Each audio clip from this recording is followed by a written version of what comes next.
मैं हूं डॉक्टर राजेश कुमार शर्मा, सह आचार्य समाजशास्त्र, राजकीय महाविद्यालय बहरौड़। आज हम इस व्याख्यान में व्यक्तिक अध्ययन पद्धति के दोष पर चर्चा करेंगे। सभी विद्यार्थी इस व्याख्यान को ध्यान से सुने। देखिए स्लाइड नंबर 1। व्यक्तिक अध्ययन विधि के दोष, सीमाएं। व्यक्तिक अध्ययन पद्धति के जहां कई लाभ, गुण और उपयोग हैं, वहीं यह दोषों से भी मुक्त नहीं है। कई विद्वान तो इसे अध्ययन की वैज्ञानिक विधि भी स्वीकार नहीं करते। ल्यूनबर्ग का मत है कि व्यक्तिक अध्ययन पद्धति अपने आप में कोई वैज्ञानिक विधि नहीं है, वरन वैज्ञानिक कार्यविधि का एक प्रथम चरण मात्र है। प्रोफेसर रीड बेन ने इस विधि पर प्रहार करते हुए लिखा है कि यह विधि अवैयक्तिक, सार्वभौमिक, नैतिकता रहित, व्यवहारिकता रहित तथा पुनरावृत्ति मूलक घटनाओं को उपलब्ध नहीं करा सकती है। हम यहाँ व्यक्तिक अध्ययन पद्धति के दोषों तथा सीमाओं पर उल्लेख करेंगे।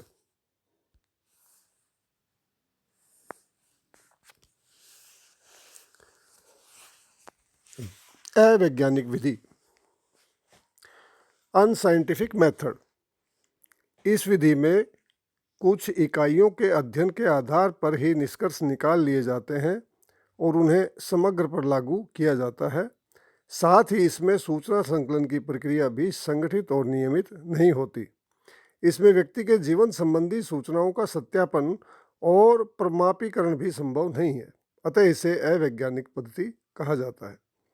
इसमें प्राप्त सामग्री का परीक्षण एवं पुनर्परीक्षण भी संभव नहीं है। नंबर 2,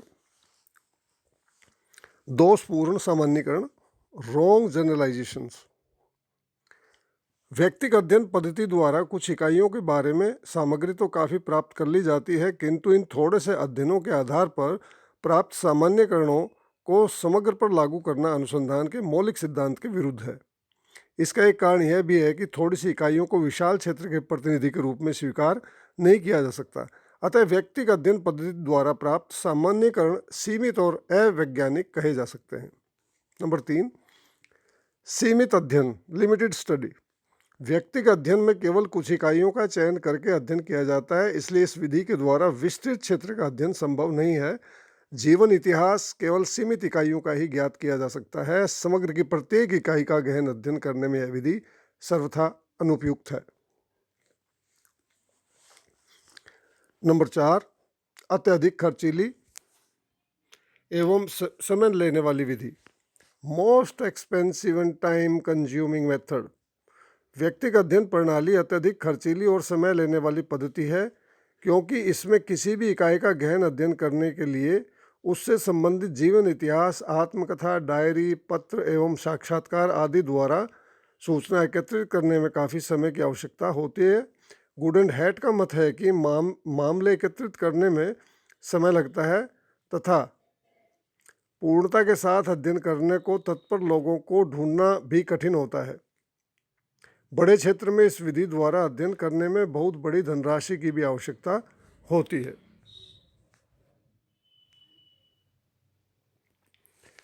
नंबर 5, निदर्शन का अभाव, लैक ऑफ सैम्पलिंग।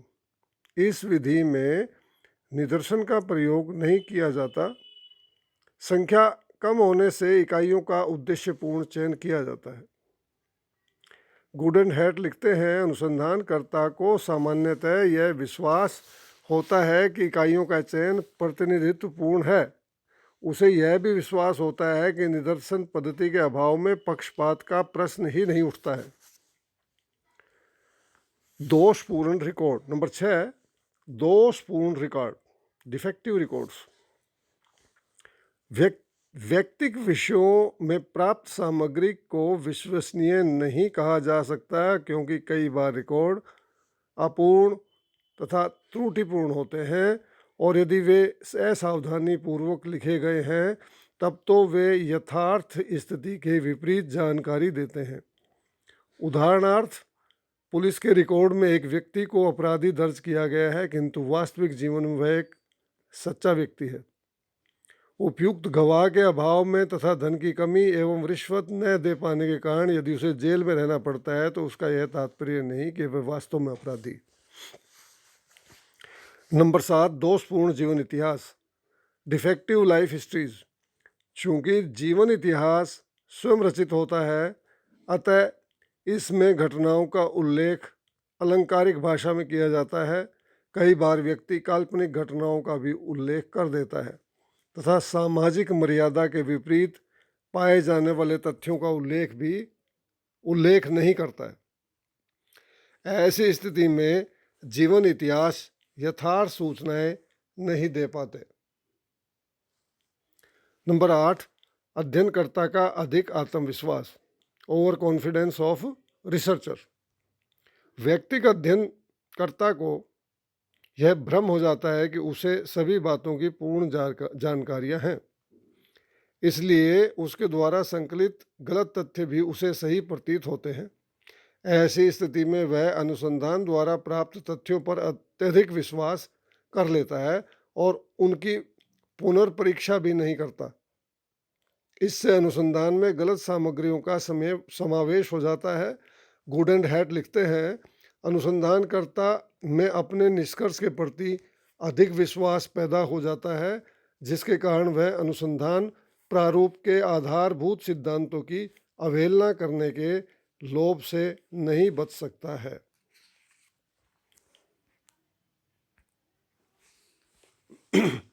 नंबर 9, अनुसंधानकर्ता का पक्षपात, बायस ऑफ इन्वेस्टिगेटर। इस विधि का एक प्रमुख दोष यह है कि इसमें अध्ययनकर्ता के पक्षपात की संभावना रहती है। लंबे समय तक इकाइयों के संपर्क में रहने के कारण अध्ययनकर्ता उनसे प्रभावित होता है और स्वयं भी उन्हें प्रभावित करता है। ऐसी स्थिति में वास्तविक तथ्यों को भावात्मक लगाव के कारण तोड़ मरोड़ कर भी प्रस्तुत किया जाता है। परिणाम स्वरूप प्राप्त निष्कर्ष अवैज्ञानिक एवं पक्षपातपूर्ण हो जाते हैं। नंबर 10, सामग्री की विश्वसनीयता की जांच असंभव, impossibility of the test of reliability of data. इस प्रणाली का एक दोष यह है कि इसके द्वारा प्राप्त तथ्यों की विश्वसनीयता की जांच करना संभव नहीं है। कई तथ्यों के बारे में स्वयं व्यक्ति के अतिरिक्त अन्य लोगों को जानकारी नहीं होती और न ही इकाइयों की तुलना किन्हीं अन्य इकाइयों से की जा सकती है। उपर्युक्त कमियों के अतिरिक्त कई बार उन प्रलेखों, पत्रों, डायरियों एवं जीवन इतिहास को प्राप्त करना भी कठिन होता है जो व्यक्ति के बारे में पूर्ण जानकारी प्रदान करते हों। इस विधि के द्वारा सामाजिक व्यवहार के बारे में आवश्यक सामग्री का संकलन सरल नहीं है। प्रिय विद्यार्थियों, व्यक्तिगत अध्ययन पद्धति के दोष के साथ कुछ अन्य विशेष बातें भी हम इस व्याख्यान में जारी रखेंगे। व्यक्तिगत अध्ययन विधि तथा सांख्यिकीय एवं सर्वेक्षण विधियों की तुलना भी यहाँ जरूरी है। Case study method and statistical and survey methods. देखिए, सामाजिक घटना पर वैज्ञानिक अध्ययन एवं सांख्यिकीय तथा सर्वेक्षण विधियां भिन्न भिन्न दृष्टिकोणों से विचार करती हैं।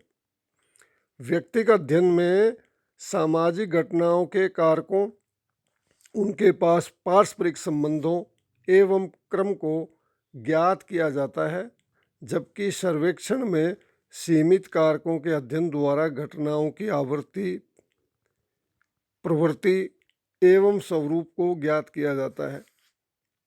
इन विधियों में निम्नांकित अंतर है। नंबर 1, व्यक्तिगत अध्ययन विधि गुणात्मक एवं वर्णनात्मक है।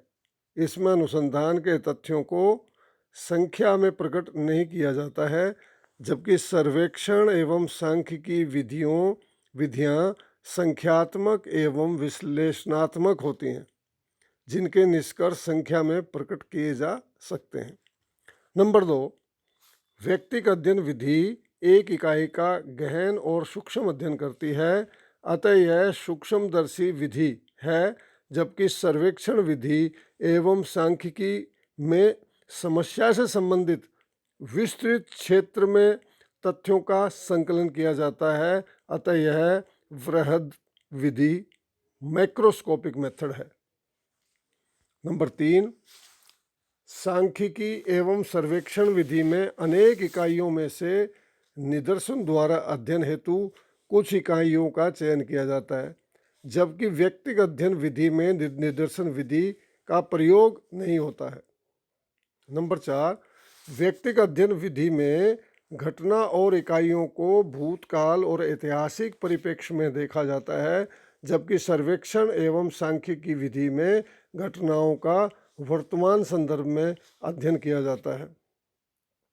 नंबर 5, व्यक्तिक अध्ययन पद्धति में के जो निष्कर्ष हैं, निष्कर्ष सामान्य ज्ञान एवं तर्क पर आधारित होते हैं, जबकि सांख्यिकी एवं सर्वेक्षण के निष्कर्ष गणितीय आधार पर होते हैं।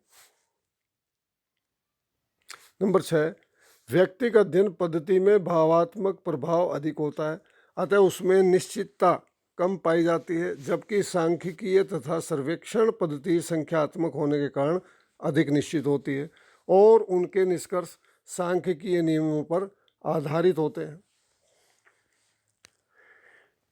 इन दोनों विधियों में अंतर होने के बावजूद भी ये दोनों परस्पर एक दूसरे की पूरक हैं। सर्वेक्षण विधि द्वारा निकाले गए निष्कर्षों की सत्यता की परख कुछ इकाइयों के गहन अध्ययन द्वारा की जा सकती है। दूसरी ओर एक इकाई के जीवन इतिहास के तथ्यों का मूल्यांकन विशाल क्षेत्र के सर्वेक्षण से प्राप्त निष्कर्षों द्वारा किया जा सकता है। श्रीमती पी.वी. यंग ने लिखा है, सांख्यिकीय एवं व्यक्तिक अध्ययन पद्धति अधिकांशतः एक दूसरे की सहायक है, क्योंकि इनमें से प्रत्येक पद्धति एक ही सामाजिक स्थिति को विभिन्न दृष्टिकोणों से देखती है तथा उस स्थिति में प्रभाव डालने वाले सामाजिक कारकों पर पृथक रूप से बल देती है। इसी संदर्भ में गुडेनहैट भी लिखते हैं कि सांख्यिकीय शास्त्री और व्यक्तिक कार्यकर्ता अपनी प्रविधियों की श्रेष्ठता के प्रति लड़ने की बजाय एक दूसरे से ऋणी के रूप में लाभ उठा सकते हैं। व्यक्तिक अध्ययन विधि के उपयुक्त विवेचन से स्पष्ट है कि इस विधि की सहायता से किसी इकाई का गहन एवं सूक्ष्म अध्ययन किया जाता है। प्रोफेसर रीड बेन ने लिखा है कि विस्तृत रूप में जीवन इतिहास के अध्ययन द्वारा हमें कुछ लाभप्रद उपकल्पनाएं और साथ ही कुछ ऐसे तथ्य जो उपकल्पनाओं की परीक्षा कर सकें प्राप्त होते हैं, जिनके बिना सामान्य नियमों पर आधारित सामाजिक विज्ञान अत्यधिक प्रतिबंधित हो जाएंगे। वर्तमान में सामाजिक विज्ञानों के अध्ययन में यह एक उपयोगी पद्धति है। प्रिय विद्यार्थियों, आशा है कि आपको ये व्याख्यान अच्छा लगा होगा। इस व्याख्यान से जुड़ा हुआ प्रिंटेड मैटर आपके व्हाट्सएप ग्रुप पर प्रेषित किया जा रहा है।